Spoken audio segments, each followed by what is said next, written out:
So, good morning mga kaparmer. So, dito naman tayo sa ating area dito sa Saro.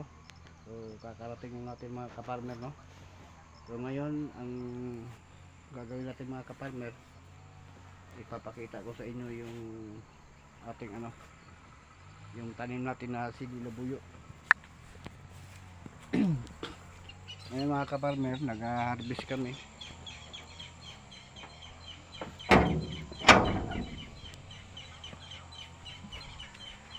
Ayan mga kaparmer, oh.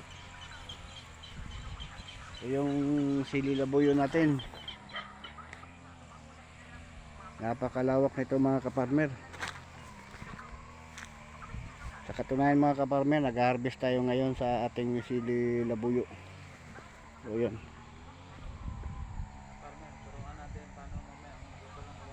Oo, putol tayo mamaya mga kaparmer, mga kawayan ha. Para alam natin kung paano magputol, kasi hindi basta-basta magputol ng kawayan ngayon, napaka delikado.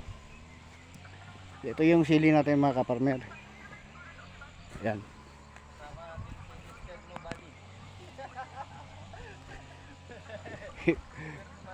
Yan, tingnan nyo naman ang ating sili labuyo mga kaparmer.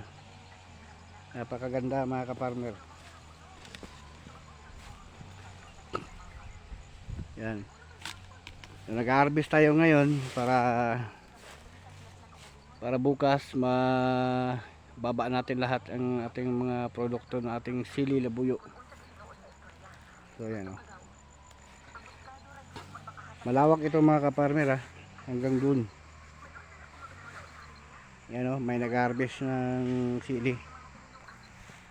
Papakita ko sa inyo yung ilalim mga kaparmer. Ganito lang sikreto mga kaparmer. Kailangan maintain na malinis yung ilalim ng ating sili labuyo para maganda ang kanyang tubo at saka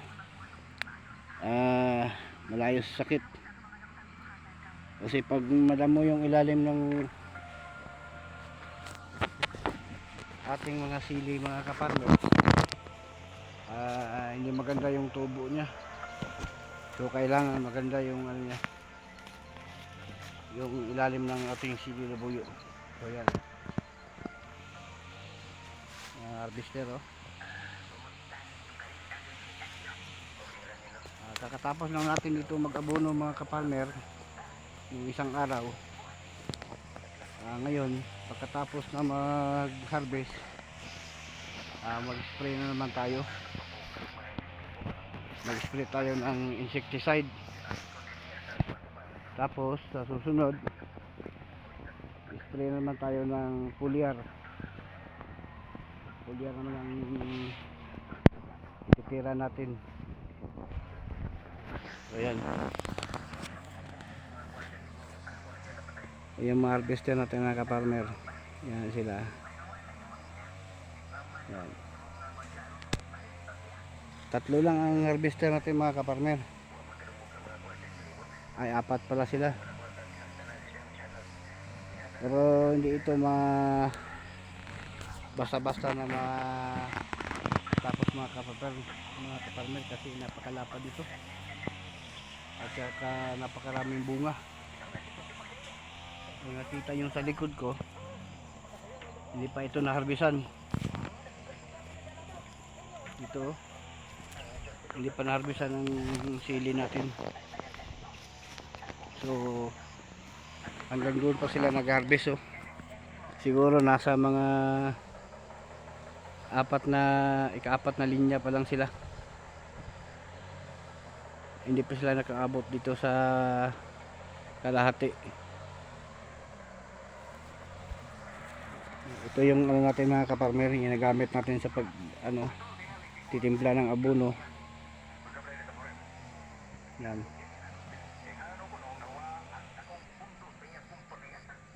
Ayan.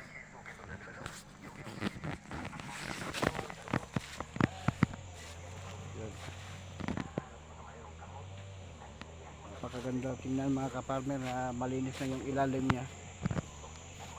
Ayan, oh. Thank you Lord, binigyan tayo nitong ganitong bunga. na walang kahirap-hirap. Yan o.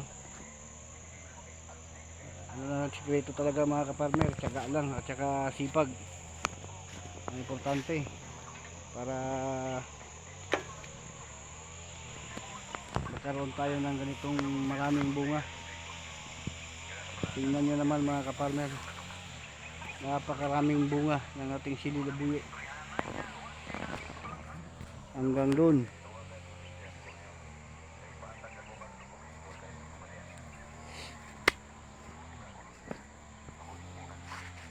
Yan.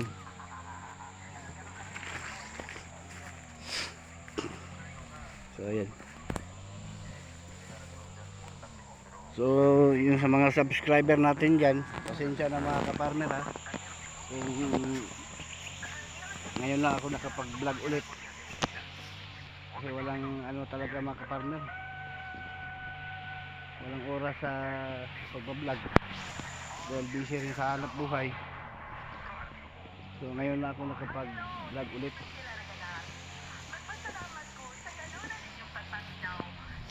Yes.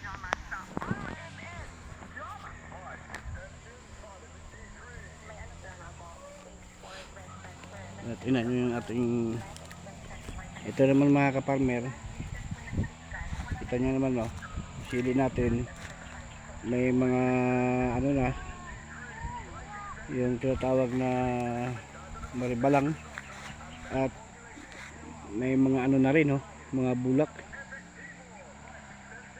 Ayan.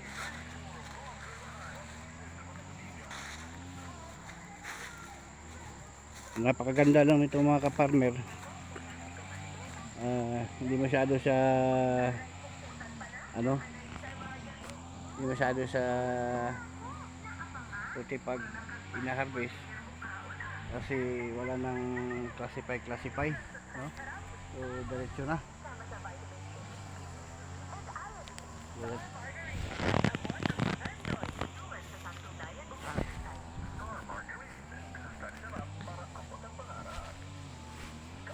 Hanggang doon yan mga kaparmer ha. Yan.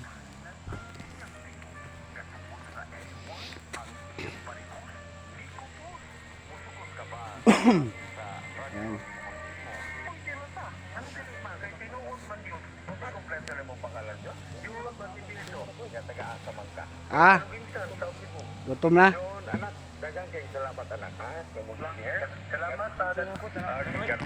Ayan. Ito yung mga harvester natin mga kaparmer ha. Si Kulpring, saka mga sakop na, anak niya at saka kapatid, asawa.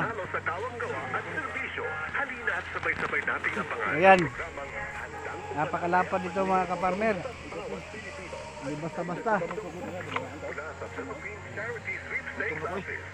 Gutom na daw siya mga kaparmer, si Kulpring.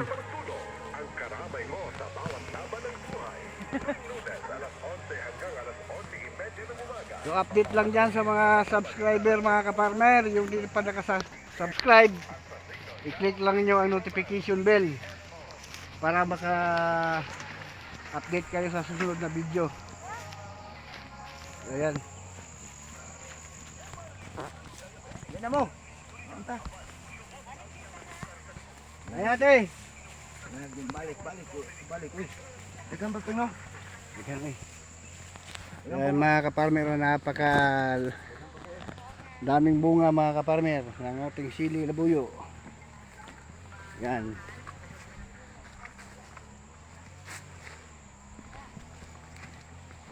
So mga kuha pa tayo Nicole no? Upat pa lang katuling ang inyo na ano mo. So, hindi madali.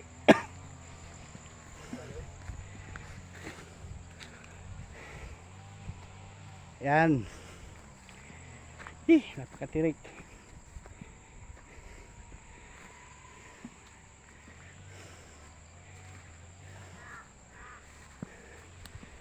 Ayan. Ito pala yung ano natin mga kaparmer, yung ating bahay kubo. So ito yung tinrabaho ni Marlon mga kaparmer oh. Yung ating kamalig, bagong kamalig ito.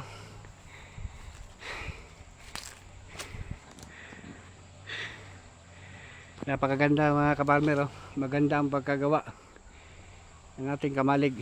So dito pwede tayong magpahinga dito. Pwede tayong matulog. Ito. Dito.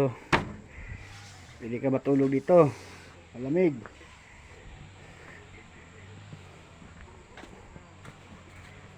So yan. At least napakita ko na sa inyo mga ano natin mga kaparmer ha. So Mga taod-taod pa. abang-abang lang kayo. Abang-abang lang kayo mga kaparmer kasi gagawa pa tayo ng video na para ma-upload natin dyan. Kaparmer. So, ito yung ano natin mga kaparmer. Kasama natin si kaparmer Marlon Asiho. Siya ngayon ang nagluto ng ating panyaga. Shout out sa Shout out sa 158-04. Okay. Shout out sa inyo dyan. Liquidator. Ang pangalan? Liquidator. Liquidator. Shout out sa Liquidator daw. Ayun mga kaparmers. Ah, Sa bukid-bukid na. so ito mga kaparmer, ang ating sili labuyo ha. Ayan, kita nyo naman. Napakaganda mga kaparmer, oh. Pulang-pula. Walang halong green. Oh. Walang halong biro. Oh, yan. So, ito pa yung na-harvest nila mga kaparmer, no. Kaparmer, So, hindi pa nakakalahati. So, medyo marami-rami ito mga kaparmer. Ayan. Kaparmer, itong ulam natin ngayon. Kung sino man yung magbalak na magnegosyo ng chili sauce, PM lang kayo sa akin mga kaparmer. Mura lang ang kilo. 400. Okay kayo. Oo. Mura na yan mga kaparmer. Yung ating harvester mga kaparmer. Oh. Si kaparmer Kupring. Gutom na daw siya. Gutom na. Gutom na. Sudan. Okay.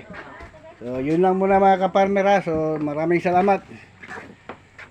At abangan lang nyo mamaya yung susunod natin na video. Sunod na kabanata. Yung hindi naka-subscribe dyan, subscribe na kayo ha. Para maka-update kayo sa susunod natin na video. So paalam na mga kaparmer. Paalam na. Tingin na sa camera. Si Kulpring. Ang ating kaparmer na banggitan. So thank you. God bless.